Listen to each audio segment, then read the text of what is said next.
Hello friends, कैसे हैं? आशा करता हूँ कि बहुत अच्छे होंगे। और आज हम लोग करने वाले हैं एसएससी सीजीएल एग्ज़ाम 2000 जो है 25 के लिए, जिनका भी पेपर 15 सितंबर का है उनके लिए ये बिल्कुल वायरल प्रश्न पत्र है। क्योंकि देखिए, जिस तरीके के प्रश्न आपके एग्ज़ाम हॉल में पूछे जा रहे हैं, बिल्कुल मैंने उन्हीं तरीके के प्रश्नों को यहाँ पे सिलेक्ट किया है। ठीक है, 100% है कि आपके यहाँ से प्रश्न बिल्कुल एग्ज़ाम हॉल में पूछे जाएंगे।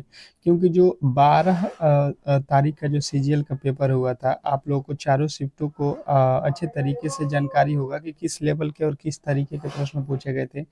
फिर 13 सितंबर को उसी तरीके के पेपर हुआ है।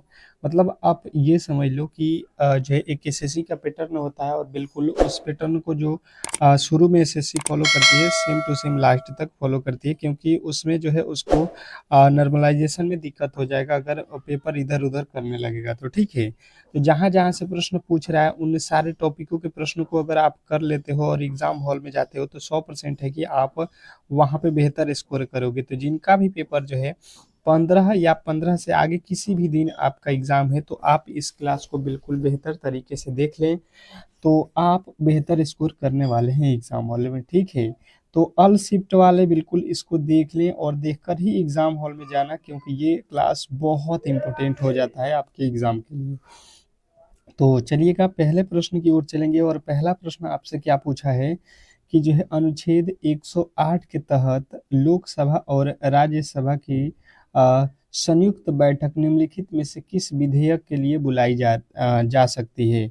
आप लोगों से एक छोटी सी रिक्वेस्ट है कि जो भी मेरे दोस्त यहाँ पे क्लास को लाइक नहीं किए हैं तो लाइक कर लेंगे, और चैनल को सब्सक्राइब नहीं किए हैं तो सब्सक्राइब कर लेंगे। क्योंकि देखिए, जो आप लोगों का एग्ज़ाम है उसमें अगर आप बेहतर करना चाहते हैं, तो आपके लिए मैं जो भी इम्पोर्टेंट प्रश्न होगा, समझ लीजिए कि रामबाण, तो उन प्रश्नों को यहाँ पे कराता हूँ। ठीक है, और ये आप लोगों के जब तक एग्ज़ाम समाप्त नहीं होगा तब तक कराएंगे, तो बेहतर तरीके। तो चलिएगा, यहाँ पे आगामी जो है आने वाले शिफ्टों में जिनका भी पेपर है, तो बिल्कुल चैनल को सब्सक्राइब करके रखिएगा, क्योंकि इसी तरीके के प्रश्न मैं डेली कराऊंगा, जो आपके exam of point of view से बहुत इंपॉर्टेंट है। तो पहले प्रश्न का उत्तर कौन कौन बताया है कि अनुच्छेद 108 के तहत जो है लोकसभा और राज्यसभा की संयुक्त बैठक निम्नलिखित में से किस अनुच्छेद विधेयक बुलाई जा सकती है, किसके लिए बुलाई जा सकती है। तो आपको बताना है कि ये तो आप लोगों को बुलाया जाता है किस लिए, तो साधारण विधेयक और जो है वित्त विधेयक यानी कि धन विधेयक को छोड़कर। यानी कि आप कहोगे कि ए और जो है पहला और चौथा जो है आप लोगों के सही हो जाएगा। ऑप्शन नंबर यानी कि तीसरा में दिया गया है। नेक्स्ट प्रश्न देखिएगा, आप लोगों के सामने पूछा गया है कि जब हम एनएनपी को जो है कुल पॉपुलेशन से डिवाइड करते हैं तो हमें क्या प्राप्त होता है। देखिएगा, यहाँ पे पूरे के पूरे सब्जेक्ट पढ़ाऊंगा, ऑल सब्जेक्ट्स, तो आप जो है पूरा क्लास को अंत तक देखिएगा। अभी जीके का पोर्शन चल रहा है, फिर रीजनिंग, फिर मैथ, फिर इंग्लिश, मतलब पूरे के पूरे 100 प्रश्नों को कवर करेंगे हम लोग। 100 प्रश्न जिस तरीके से आपके एग्जाम हॉल में पूछे जाएंगे, अगर आप इस क्लास को कर लेते हो, तो 100% है कि यहाँ से सीधे आपके एग्जाम हॉल में प्रश्न जो है लड़ने वाले हैं। तो जब हम एनएनपी को कुल जो है पॉपुलेशन से डिवाइड करते हैं, तो हमें जो प्राप्त होता है वो होता है प्रति व्यक्ति आय। अगर आपने ऑप्शन नंबर डी को लगाया है तो बहुत बेहतरीन, बहुत लाजवाब। आशा करता हूँ कि आपने इस प्रश्न को बहुत अच्छे तरीके से कवर कर रहे होंगे। अगर आपको प्रश्न का उत्तर पहले से मालूम है तो बिल्कुल जवाब देते रहिएगा। अगला प्रश्न देखिए, यहाँ पे कह रहा है कि निम्नलिखित में से कौन सा जो है कोशिका अंग एटीपी अणुओं के जो है रूप में ऊर्जा जो है संग्रहित करता है, और जो है कोशिकीय जो है श्वसन के लिए अभी जो है उत्तरदायी है।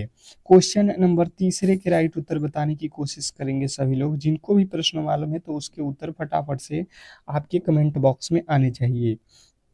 तो बात किया जाए तीसरे नंबर प्रश्न का, तो तीसरे नंबर प्रश्न का जो है राइट उत्तर आपको याद रखना है mitochondria. Mitochondria option number C वाले बिल्कुल 100% सही उत्तर हो जाएगा, इसमें किसी तरीके की डाउट नहीं होना चाहिए। नेक्स्ट प्रश्न की ओर चलेंगे, और अगला प्रश्न देखिए, कह रहा है कि भारत का पहला जो है वर्टिकल लिफ्ट सी ब्रिज किस राज्य से जो है बनाया गया। ठीक है, क्वेश्चन नंबर 4 बिल्कुल इसी लेवल के प्रश्न आपके एग्जाम में पूछा जा रहा है। ठीक है, और उन्हीं टॉपिकों के जो भी महत्वपूर्ण प्रश्न हैं वो आप यहाँ पे कर रहे हो, ये भी आपको ध्यान रखना है। तो जिन्होंने भी बताया यहाँ पे, ये जो है तमिलनाडु में बनाया गया है, ऑप्शन नंबर डी तो बिल्कुल 100% आपके सही उत्तर है। नेक्स्ट प्रश्न देखिएगा आप लोगों के सामने कि वायुमंडल में निम्नलिखित में से किसकी उपस्थिति से अम्लीय वर्षा होती है। वायुमंडल में वायुमंडल में निम्नलिखित में से किसकी उपस्थिति से जो है अम्लीय वर्षा होती है, ये प्रश्न में आपसे पूछा गया है। बताने की कोशिश करेंगे। क्वेश्चन नंबर 5वें के जो है राइट उत्तर क्या हो जाएगा, तो आपको बताना है कि सल्फर डाइऑक्साइड के कारण ही जो है हम लोगों के कौन सा वर्षा होता है, अम्लीय वर्षा होता है। बिल्कुल आप ऑप्शन नंबर सी के साथ जाओगे। नेक्स्ट प्रश्न देखेंगे आप लोगों के सामने आ चुका है, कह रहा है कि कुंभ और जो है उससे संबंधित नदी का जो है मिलान करें। कुंभ और उससे संबंधित नदी का जो है मिलान करना है, तो कुंभ मेला बहुत ट्रेंडिंग में था, तो आपको इससे रिलेटेड प्रश्न जो है यहाँ पे पूछे जाएंगे, ये भी आपको ध्यान देना है। तो 6वें नंबर प्रश्न की बात की जाए तो आपको याद रखना है कि हरिद्वार में गंगा, प्रयागराज संगम है त्रिवेणी, नासिक में क्या है गोदावरी, और उज्जैन में शिप्रा। तो ऑप्शन नंबर बी वाला बिल्कुल यहाँ पे राइट उत्तर है, अगर आपने बताया है तो। बहुत बेहतरीन प्रश्नों के साथ आप लोग आज इस क्लास को कर रहे हो, और 100% देखना कि जब आप एग्जाम हॉल में जाओगे 15 सितंबर को, तो 100% यहाँ से प्रश्न सीधे एग्जाम हॉल में देखने को मिलेगा। तो आप केवल कंसेप्ट को जो है अच्छे तरीके से क्लियर कर लो। तो अयोध्या के जो है भगवान राम पर आधारित दुनिया का पहला जो है डाक टिकट किस देश ने जारी किया, बताने की कोशिश करेंगे सभी लोग। तो जिन्होंने भी बताया यहाँ पे कि लाओस, तो बिल्कुल राइट उत्तर है ऑप्शन नंबर बी। अगर आपने बी को चुना है तो 100% सही उत्तर है, इसमें किसी तरीके के डाउट नहीं होना चाहिए। नेक्स्ट प्रश्न कह रहे हैं कि टाटा संघ ने एयर इंडिया का जो है अधिग्रहण किस वर्ष किया। क्या पूछा गया है कि टाटा संघ ने एयर इंडिया का जो है अधिग्रहण किस वर्ष किया। तो आपको याद रखना है 2022 में जो है अधिग्रहण किया है। ऑप्शन नंबर बी वाले जितने भी मेरे दोस्त हैं उनके 100% सही उत्तर है। नेक्स्ट प्रश्न, अगला प्रश्न देखिए आपके सामने आ चुका है कि जो है 2025 में कुल कितने व्यक्तियों को जो है पद्म विभूषण पुरस्कार से सम्मानित किया गया। ठीक है, क्लासेज आप लोगों ने लाइक नहीं किया यार, एक बार तो लाइक कर दो, क्योंकि बहुत मेहनत लगता है। तो हर एक चैप्टर के हर एक टॉपिक को जो है हम यहाँ पे कवर करते हैं, तो आपका सपोर्ट बिल्कुल मिलना चाहिए कि हाँ आप लोग थोड़ा सा क्लास को लाइक शेयर कर रहे हो। ठीक है, तो ही वीडियो जो है लाने में, मुझे क्लासेज लाने में बेहतरीन तरीके से मजा आएगा। तो 7 जिन्होंने बताया उनके राइट उत्तर है। नेक्स्ट प्रश्न की ओर चलेंगे। कह रहा है कि प्लास्टर ऑफ पेरिस का रासायनिक सूत्र क्या है। प्लास्टर ऑफ पेरिस का रासायनिक सूत्र बताने की कोशिश करेंगे सभी लोग कि क्या होने वाला है। तो आपको मालूम है कि CaSO4 हाफ H2O जो है आपके बिल्कुल राइट उत्तर हो जाएगा, ऑप्शन नंबर जो है आपका सी। नेक्स्ट प्रश्न की ओर चलेंगे, और अगला प्रश्न कह रहा है कि किस जो है फीमेल फुटबॉलर को बॉलन डी और अवार्ड 2024 दिया गया। तो ये खिलाड़ी कौन है, तो एटेना बोमैंटी। नेक्स्ट प्रश्न देखिएगा आप लोगों के सामने आ चुका है कि 34वें व्यास सम्मान से किसे सम्मानित किया गया। 34वें व्यास सम्मान से किसे सम्मानित किया गया। क्वेश्चन नंबर 12वें के राइट उत्तर बताने की कोशिश करेंगे सभी लोग। क्वेश्चन नंबर 12, अगर आपने 12वें नंबर प्रश्न का जो है राइट उत्तर बताया यहाँ पे सूर्यवाला, तो बिल्कुल राइट उत्तर हो जाएगा option number B Suryabala. Next प्रश्न की ओर चलेंगे, और अगला प्रश्न आपके सामने है, कह रहा है कि हाल ही में चर्चा में रहे कोन्याक किस राज्य की सबसे बड़ी जो है जनजाति है। हाल ही में चर्चा में रहे कोन्याक किस राज्य की सबसे बड़ी जनजाति है। कोन्याक की बात बताना है अगर आप यहाँ पे जो है बताए हैं नागालैंड, तो बिल्कुल राइट उत्तर हो जाएगा ऑप्शन नंबर बी। नेक्स्ट प्रश्न की ओर चलेंगे, और अगला प्रश्न आपके सामने है, कह रहा है यहाँ पे कि जिंगबीर जो है जंगानाथिल SC साहू और जो है S प्रिया जो है दर्शनी किस जो है पौधे की प्रजाति हैं। तो ये जो है आप लोगों को याद रखना है कि ये आप लोगों के जो है अदरक जो है पौधे की जनजाति है। नेक्स्ट प्रश्न देखिए, कह रहा है कि सुभाष चंद्र बोस को पहली बार किस वर्ष भारतीय राष्ट्रीय कांग्रेस का जो है अध्यक्ष चुना गया? सुभाष चंद्र बोस को कब जो है भारतीय राष्ट्रीय कांग्रेस का अध्यक्ष चुना गया? तो आपको बताना है यहाँ पे कि 1938 में पहली बार वो चुने गए थे। 2025 में यूनेस्को प्रेस स्वतंत्रता पुरस्कार से किसे जो है सम्मानित किया गया? 2025 में यूनेस्को प्रेस स्वतंत्रता जो है पुरस्कार से किसे सम्मानित किया गया? तो 16वें का जो है राइट उत्तर आपको बताना है ला प्रेंसा, ला प्रेंस बिल्कुल राइट उत्तर है। नेक्स्ट प्रश्न देखिए, लोसार त्योहार मुख्यतः भारत के किस क्षेत्र में मनाया जाता है? लोसार बताएंगे सभी लोग कि लोसार त्योहार मुख्यतः किस क्षेत्र में मनाए जाते हैं? तो 17वें नंबर प्रश्न के जो है राइट उत्तर आपको बताने हैं यहाँ पे लद्दाख। नेक्स्ट प्रश्न देखिएगा, आप लोगों के सामने आ चुका है कि निम्न में से कौन सा जो है अखिल भारतीय सेवाओं का जो है हिस्सा नहीं है? निम्नलिखित में से कौन सा जो है अखिल भारतीय सेवाओं का हिस्सा नहीं है? तो 18वें नंबर प्रश्न का राइट उत्तर हो जाएगा भारतीय विदेश सेवा, ऑप्शन नंबर सी जो है आपका बिल्कुल राइट उत्तर है। नेक्स्ट प्रश्न कह रहा है कि द्विडल शब्द निम्नलिखित में से किस खेल से है? द्विडल शब्द निम्नलिखित में से किस खेल से है? तो ये जो है आप लोग को बताना है टेबल टेनिस में इस शब्द का यूज हम लोग करते हैं। नेक्स्ट प्रश्न देखिए, कह रहा है भारत ने 2024 तक हॉकी में कुल कितने ओलंपिक पदक जीते? तो जो हर 2024 तक ओलंपिक में अगर आप बात किया जाए तो आपको बताना है कि यहाँ पे जो है 13 जो है पदक जीत लिया है भारत ने। नेक्स्ट प्रश्न देखिए, कह रहा है कि मिजोरम के पारंपरिक बांस नृत्य को क्या कहा जाता है? मिजोरम के पारंपरिक बांस नृत्य को क्या कहा जाता है? तो बताना है आपको चिराव नृत्य कहा जाता है। नेक्स्ट प्रश्न देखेंगे आपके सामने, कथकली नृत्य ललित कला के रूपों का एक जो है सामंजस्यपूर्ण जो है संयोजन है। तो आपको बताना है कि ये जो संयोजन है आपका किसका है? 5 रूपों का जो है एक समंजन संयोजन है। अगला प्रश्न देखिए, कह रहा है कि निम्नलिखित में से कौन से लोक जो है गीत शैली पश्चिम बंगाल, असम और बांग्लादेश के जो है कुछ हिस्सों में जो है लोकप्रिय है? तो वह कौन सा जो है यहाँ पे लोक नृत्य है, बताने की कोशिश करेंगे। तो यहाँ पे आपको बताना है कि भवैया, भवैया जो है असम, बंगाल और बांग्लादेश की ओर बहुत ज़्यादा फेमस है। कह रहा है कि भारत में राष्ट्रीय सांख्यिकी दिवस कब मनाया जाता है? भारत में राष्ट्रीय सांख्यिकी दिवस कब मनाया जाता है? तो 29 जून जो है आपको याद रखना है। नेक्स्ट प्रश्न देखिए, कह रहा है कि हॉर्मुज़ जलडम भूमध्य किन 2 जल निकायों को जोड़ता है? तो आपको बताना है कि ये जो है आपके किसको जोड़ता है? फारस की खाड़ी और जो है ओमान की खाड़ी को, यानी कि ऑप्शन नंबर बी।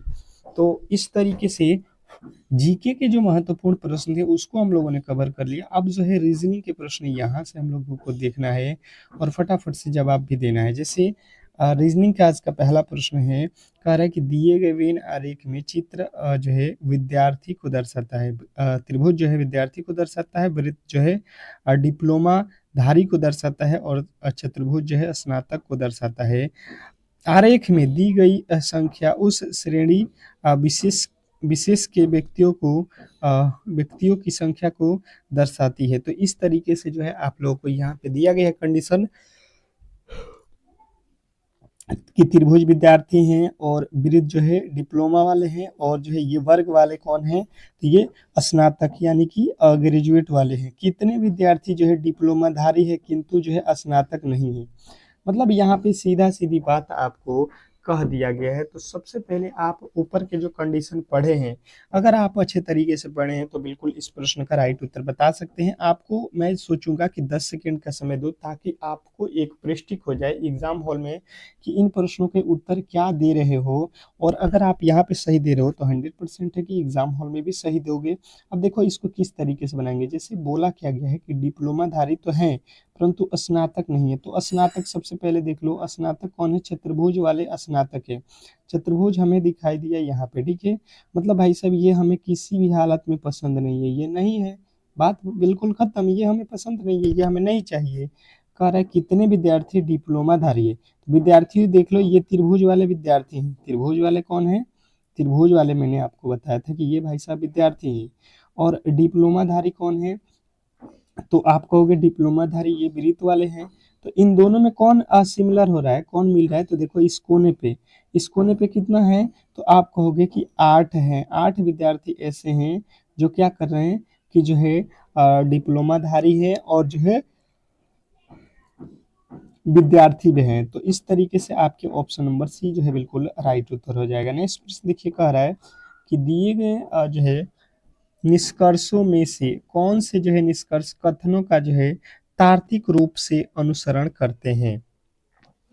और बताएंगे यहाँ पे आपको अनुसरण, यानी कि जो है आपको यहाँ पे निष्कर्ष से रिलेटेड प्रश्न पूछे गए हैं, बताने की कोशिश करेंगे। यहाँ पे लिखा हुआ है सभी गाजर बीन्स है, सभी नींबू बीन्स हैं। तो इस तरीके का निष्कर्ष है। आप लोग सबसे पहले इसके वेन डायग्राम बना लो। गाजर को मैं लिखता हूँ जी से, ठीक है, आप शॉर्ट फॉर्म में समझ लेना कि सभी गाजर बीन्स हैं। तो बीन्स यानी कि बीन्स के अंदर हो जाएंगे, बीन्स को मैं लिख देता हूँ बी से, ठीक है। कह रहा है कुछ नींबू बीन्स हैं, नींबू का कुछ हिस्सा क्या है? बीन्स है, तो ये हो जाएगा नींबू। नींबू का कुछ हिस्सा क्या हो गया? बीन्स हो गया। अब यहाँ पे आप समझ लो, कह रहा है कि सभी गाजर नींबू है। क्या गाजर का कुल हिस्सा नींबू है? यहाँ पे तो कोई भी हिस्सा नींबू नहीं हो रहा है, बिल्कुल गलत। कह रहा है कुछ नींबू गाजर है, नींबू का कुछ हिस्सा, ये नींबू है, इसका कुछ हिस्सा गाजर है। भाई साहब ये तो बात एक ही हो गया कि गाजर और नींबू दोनों अलग अलग हैं, तो कुछ कैसे लग जाएगा? ये तो बिल्कुल ही बात गलत है। यानी कि हम कहेंगे दोनों ही गलत है, न तो अनुसरण एक और न ही अनुसरण दो अनुसरण कर रहा है, ठीक है। नेक्स्ट प्रश्न देखिए, कह रहा है व्यक्तियों की एक पंक्ति में कुछ व्यक्ति हैं जिनकी पंक्ति है, उसमें से राम बाएं से 18वें तथा जो है दाएं से 23वें पे हैं। तो पंक्ति में कुल कितने व्यक्ति हैं, ये आप लोगों को बताना है। क्वेश्चन नंबर 13वें के जो है राइट उत्तर बताने की कोशिश करेंगे सभी लोग। क्वेश्चन नंबर 13, सभी लोगों के फटाफट से यहाँ पे उत्तर आना चाहिए, क्योंकि प्रश्न बहुत इंपॉर्टेंट है और बिल्कुल आपके लाइक और शेयर रुकने नहीं चाहिए। बहुत बेहतरीन, बहुत लाजवाब ये प्रश्न आपके एग्जाम के लिए है।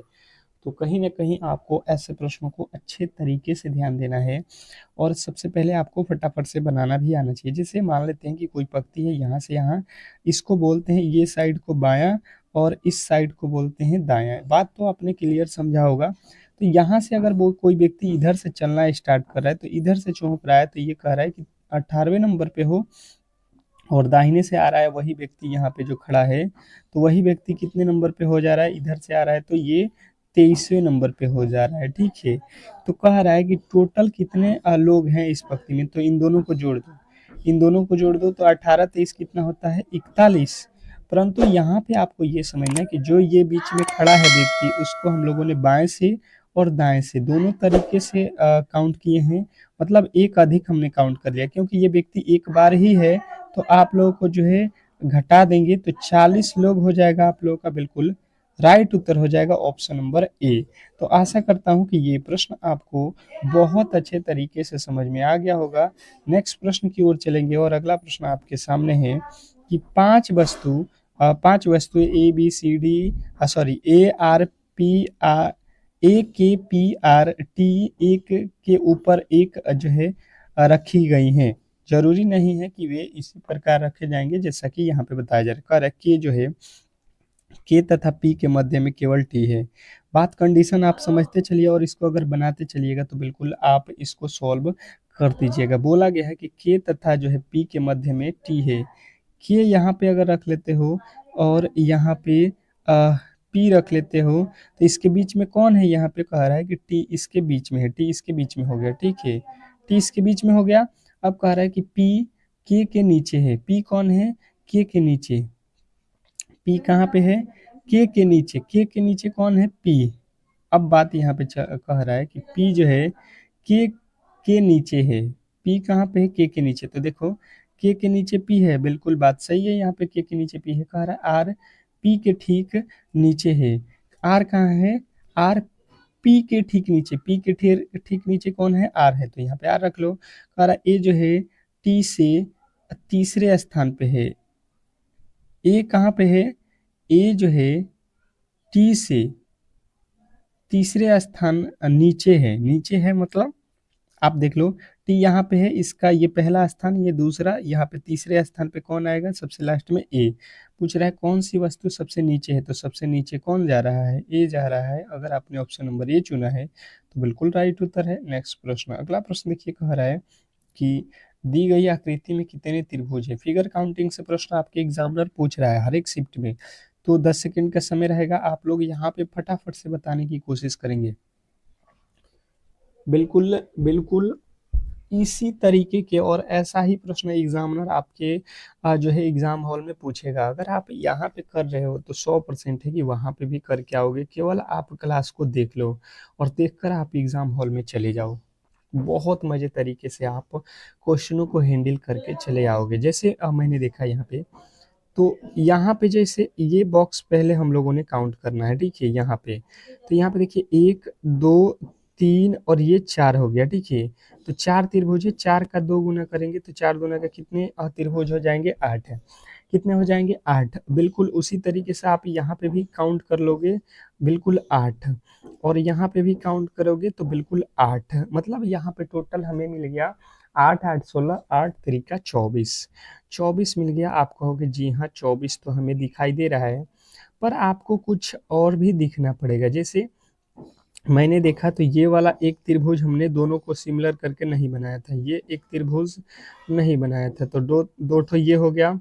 और देख लो यहाँ से आपके कितने बन रहे हैं, यहाँ से 2 ठो के बाद से ये देख लो, एक त्रिभुज ये वाला और एक त्रिभुज ये वाला, कितना हो गया? आप कहोगे 2 ठो और हो गया, तो यहाँ पे 4 और जोड़ लो, ये कितना हो गया? 28। 28 के बाद क्या और भी कोई त्रिभुज यहाँ पे बनता हुआ नजर आ रहा है? बनता हुआ नजर आ रहा है? कहोगे कि बिल्कुल बनेगा, बिल्कुल बनेगा। वो त्रिभुज आप देख लो कहाँ पे बनेगा, आप देखना ये वाला त्रिभुज देखो, ये सॉरी ये देख लो, यहाँ से आप आ जाओ और यहाँ से चले जाओ, ये क्या त्रिभुज एक बन रहा है आपको, तीनों के मिला के आप कहोगे एक और हो गया। मतलब 28 में एक जोड़ दो 29 आपके बिल्कुल 100% सही उत्तर है। इसमें किसी तरीके के डाउट नहीं होना चाहिए। तो आशा करता हूँ कि आप बिल्कुल सही तरीके से इस प्रश्न को काउंट कर लिए होंगे। नेक्स्ट प्रश्न देखिए, आपके सामने पूछा गया था कि उस विकल्प का चयन करें जो जो है आप लोगों के दर्पण के जो है दाईं ओर होने पर जो है दर्पण के छवि को जो है सबसे सटीक दर्शाता है। जैसे आप लोग यहाँ पे देख रहे हो ये जो है फिगर, और इसके सामने जो है ये दर्पण लगाया गया है, ठीक है। तो इसका जो है यहाँ पे आकृति कैसा बनने वाला है ये आप लोगों को बताना है। बिल्कुल बताने की कोशिश करेंगे सभी लोग कि इस प्रश्न के राइट उत्तर क्या होने वाला है। बिल्कुल बहुत बेहतरीन, बहुत लाजवाब ये प्रश्न होने वाले हैं। एक क्योंकि दर्पण से रिलेटेड आपके प्रश्न हर एक शिफ्टों में पूछा जा रहा है, ठीक है। तो ये भी आप लोगों को एक जो है फैक्ट याद रखना है।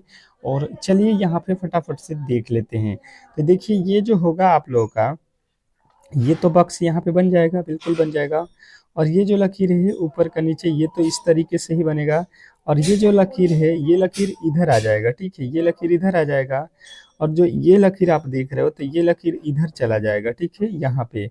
उसके बाद से देखो ये जो लकीर है आपका यहाँ आ जाएगा, और आपका जो है ये वाला जो लकीर है, ये जो है आपका लकीर है, ये यहाँ चला आएगा, और एक जो है लकीर जो है आपका इधर आ जाएगा। अब ये आप देख लो कहाँ पे है, इस तरीके के कहाँ पे है, इस तरीके के कहाँ पे आप देख रहे हो, देखो। तो यहाँ पे आपको देखना है, यहाँ पे देखना है आप लोगों को कि यहाँ पे ये तो कहाँ पे आ गया, बिल्कुल गलत। ये ऊपर वाला में जाना चाहिए, ये इधर है, बिल्कुल गलत। ये इधर है, बिल्कुल गलत। यहाँ पे देखो ऊपर है, यानी कि ऑप्शन नंबर डी जो है आपके बिल्कुल 100% सही उत्तर है। इसमें किसी तरीके के डाउट नहीं होना चाहिए। नेक्स्ट प्रश्न की ओर चलेंगे, और अगला प्रश्न आपके सामने है। और अगला प्रश्न कह रहा है कि एक पासे के 6 पृष्ठ पर 1 से जो है 6 तक की संख्याएं अंकित है। इस पासे की 3 भिन्न स्थितियां दर्शाई गई है। उस संख्या का चयन करें जो 3 के दर्शाने वाले पृष्ठ के विपरीत पृष्ठ पर अंकित होगा। क्वेश्चन नंबर जो है आप लोगों के जो है 17 के राइट उत्तर 10 सेकंड का समय रहेगा और फटाफट से आप लोगों के जो है जवाब आने चाहिए। बिल्कुल, बहुत बेहतरीन, बहुत लाजवाब। सभी लोग बताएंगे इस प्रश्न के राइट उत्तर। सभी लोग बताएंगे इस प्रश्न के राइट उत्तर। क्या होने वाला है कि 3 के विपरीत फलक पर कौन सा अंक अंकित होगा? 3 के विपरीत, ये जो 3 देख रहे हो इसी के विपरीत। तो सबसे पहले आप देख लो कॉमन वैल्यू, ठीक है। ये दो पासे आप पकड़ लो, कोई भी दो पासे ले लो जिसमें 3 आपको नजर आना चाहिए। देखो यहाँ पे जो है हमें दिखाई दिया 1 और यहाँ पे भी मुझे दिखाई दिया 1। यहाँ से क्लॉकवाइज हम घूम जाएंगे। क्लॉकवाइज मतलब घड़ी की दिशा। तो घड़ी किस तरीके से घूमती है? यहाँ पे 3 और इसके आगे चलेंगे तो यहाँ पे 4। तो 3 और 4 जो है आप लोग के एक दूसरे का अपोजिट हो जाएगा, ठीक है। मतलब 3 का जो है अपोजिट 4, 3 का अपोजिट 4, यानी कि ऑप्शन नंबर बी जो है आपके बिल्कुल राइट उत्तर हो जाएगा। नेक्स्ट प्रश्न की ओर चलेंगे और अगला प्रश्न आपके सामने है कि निम्नलिखित शब्दों को जो है शब्दकोश में आने वाले क्रम के अनुसार लिखें। निम्नलिखित शब्दों को जो है शब्दकोश में आने वाले क्रम के अनुसार लिखें। क्वेश्चन नंबर जो है आप लोग के अगले के जो है राइट उत्तर फटाफट से बताना है आप लोग को, ठीक है। ये समझ लो कि प्रश्न आपके एग्जाम में आया हुआ है। अगर तब कर रहे हो तो बिल्कुल बहुत अच्छा जो है स्कोर करोगे एग्जाम हॉल में, ठीक है। अगर आप यहाँ पे प्रश्नों के जवाब दे रहे हो तो अब बात किया जाए यहाँ पे कि इस प्रश्न के राइट उत्तर क्या होने वाले हैं। तो देखिए यहाँ पे जो है आप लोग अच्छे तरीके से समझने की कोशिश करेंगे कि यहाँ पे देखिए H E H E H E H E H E सब में बराबर हो गया, सिमिलर हो गया। अब आपको सीधा सीधी एच ई के बाद से देखना है ए होता है पहले कि एन होता है कि फिर ए होता है कि एन होता है कि डी होता है। तो देखिए ये वाला और ये वाला ही दोनों ही पहले होगा, मतलब 1 3 अब पहले होना चाहिए। 1 3 ये गलत हो जाएगा, 1 5 लिखा है ये गलत गलत। ए के बाद यहाँ पे भी लिखा है, ए के बाद आर लिखा है, तो ए आर पहले आएगा कि ए भी आएगा? तो पहले आएगा ए आर, यानी ऑप्शन नंबर 1 पहले आएगा। ये वाला भी गलत। फिर आएगा 3, 1 3 हो गया। 1 3 के बाद से आप देखो कौन आएगा। अब देखो यहाँ पे डी लिखा है, एन लिखा है, एन लिखा है, तो कौन आएगा? डी आएगा, यानी कि 5 आएगा। 1 3 5 आएगा, यानी कि ऑप्शन नंबर आप डी के साथ जाओगे, बिल्कुल 100% सही उत्तर है। तो देखो ज्यादा आप लोग तो पूरे के पूरे प्रश्नों को सॉल्व करने की भी आवश्यकता नहीं है। आप केवल आंसर बताओ और फटाफट से आगे बढ़ते जाओ, ये भी आप लोगों को लॉजिक लगाते चलना है। अगला प्रश्न कह रहा है कि निम्नलिखित विकल्पों में से वह शब्द चुनिए जो दिए गए शब्दों के अक्षरों का प्रयोग करके नहीं बनाया जा सकता है। शब्दों के अक्षरों के प्रयोग करके हम लोग नहीं बना सकते हैं, ये प्रश्न आपसे एग्जामिनर पूछना चाह रहा है। बताने की कोशिश करेंगे कि इन जो अक्षर हैं इनके अलावा कोई भी अक्षर अगर आप लोगे तो वह शब्द नहीं बनेगा। वह कौन सा शब्द है? क्वेश्चन नंबर 19वें के राइट उत्तर बताने की कोशिश करेंगे सभी लोग कि इस प्रश्न का जो है राइट उत्तर क्या होने वाला है। बहुत बेहतरीन, बहुत लाजवाब। क्वेश्चन नंबर जो है आपके 19वें के राइट उत्तर सभी लोग बताएंगे, क्योंकि प्रश्न बहुत इंपॉर्टेंट है और कहीं ना कहीं आपके सीधे एग्जाम हॉल में पूछे जाएंगे। चलिएगा देख लीजिए यहाँ पे। आप सबसे पहले अगर LENT, एल है इसमें, एल है यहाँ पे, LE है, ई यहाँ पे है, कहीं पर भी ऊपर ई आपको दिखाई दे रहा है? नहीं दे रहा है, और नीचे ई हो गया। तो ये कभी भी बनाया नहीं जा सकता। इसी ने पूछा है कि कौन जो है संख्या नहीं बनाया जा सकता है, तो ऑप्शन नंबर ए ही आपका बिल्कुल राइट उत्तर है। नेक्स्ट प्रश्न कह रहा है कि यदि प्लस का अर्थ भाग, गुणा का अर्थ माइनस और भागा का अर्थ प्लस और माइनस का अर्थ गुणा हो तो निम्नलिखित व्यंजकों का जो है मान ज्ञात करें। क्वेश्चन नंबर 20वें के जो है राइट उत्तर बताने की कोशिश करेंगे सभी लोग कि जो है इस प्रश्न का राइट उत्तर क्या होने वाला है। क्वेश्चन नंबर जो है 20वें नंबर प्रश्न के राइट उत्तर बताने की कोशिश करेंगे सभी लोग, क्योंकि प्रश्न बहुत इंपॉर्टेंट है और कहीं ना कहीं आपके सीधे एग्जाम हॉल में पूछे जाएंगे। तो जवाब सभी के आने चाहिए यहाँ पे फटाफट से सभी लोग बताने की कोशिश करेंगे कि इस प्रश्न का जो है राइट उत्तर क्या होने वाला है। चलिएगा, आपको कंडीशन यहाँ पे बता दिया है, उसी के अकॉर्डिंग प्लस को कह रहा है भागा कर दो, तो यहाँ पे प्लस है तो यहाँ पे भागा कर दो। फिर माइनस है तो माइनस को यहाँ माइनस का क्या यहाँ पे लिखा हुआ है? माइनस का अर्थ क्या है? गुणा है, तो माइनस के जगह पे गुणा रखो। फिर क्या लिखा है? गुणा, गुणा का अर्थ क्या है? तो माइनस है, तो गुणा का अर्थ माइनस यहाँ पे कर लो। और फिर क्या बोला है? भाग, भाग का अर्थ क्या है? तो भागा का अर्थ देखो, भागा का अर्थ यहाँ पे प्लस बता रहा है, भागा का अर्थ यहाँ पे प्लस कर लो। अब बना लो, यहाँ पे 2 से 18 में भाग दो 9, फिर गुणा है तो गुणा, फिर 5 है तो 5, फिर माइनस है तो माइनस, और फिर 6 है तो 6, फिर 4 है तो 4। ये 9 पचे 45 हो जाएगा, और 45 में 4 जोड़ दो, 45 4 49 हो जाएगा, 49 में से 6 घटा दो, कितना आ जाएगा 43। आपके बिल्कुल राइट उत्तर जो कि ऑप्शन नंबर बी में दिया गया था। तो आशा करता हूँ कि ये प्रश्न आपको बहुत अच्छे तरीके से समझ में आ गया होगा, और ऐसे प्रश्नों में किसी भी एंगल से आप लोग गलती नहीं करोगे। नेक्स्ट प्रश्न देखिए, कह रहा है कि उस विकल्प का चयन करें जिसका तीसरे शब्द से वही संबंध है जो संबंध दूसरे शब्द से जो है यहाँ पे दिखाया जा रहा है। ठीक है, अब बताएंगे यहाँ पे कि इस प्रश्न के राइट उत्तर क्या होने वाला है। 10 सेकंड का समय है इसमें भी, और अगर आप थोड़े से साइंस के जानकार हैं तो इस प्रश्न को इजीली सॉल्व कर सकते हैं। जैसे कि ऊर्जा का संबंध यहाँ पे जूल से है, तो शक्ति का संबंध किससे होगा, आपको यहाँ पे पूछा गया है। तो आपको मैंने यहाँ पे बिल्कुल सिंपल तरीके से बताया हुआ है भाई साहब। ऊर्जा का जो है, अगर आप एसआई मात्रक यहाँ पे याद रखे हो तो एसआई मात्रक जूल होता है, तो उसी तरीके से शक्ति का जो है एसआई मात्रक क्या होता है, अगर ये आपको याद है तो आप कहोगे वाट होता है। वाट जो है अगर आपने लगाया हुआ है, जो कि ऑप्शन नंबर बी में दिया गया है, तो बिल्कुल 100% सही उत्तर है। नेक्स्ट प्रश्न देखिएगा, ये प्रश्न देखिए कह रहा है कि यदि डी को जो है 12, ए जी ई को जो है 39, तो जे ए डी ई को जो है क्या लिखा जाएगा। ये आप लोगों को जो है आज का जो है होमवर्क रहेगा। ठीक है, होमवर्क इसको कमेंट बॉक्स में सभी लोग बताएंगे कि इस प्रश्न के राइट उत्तर क्या होने वाला है। ठीक है, और आपका एग्ज़ाम डेट कब है ये भी आप लोगों को कमेंट बॉक्स में बताना है कि एग्ज़ाम आपका किस तिथि को है, ताकि उसके लिए बेहतर हम क्वेश्चनों को तैयार करके आपको बिल्कुल कराते रहें। ठीक है, मिलते हैं नेक्स्ट वीडियो में, तब तक के लिए धन्यवाद।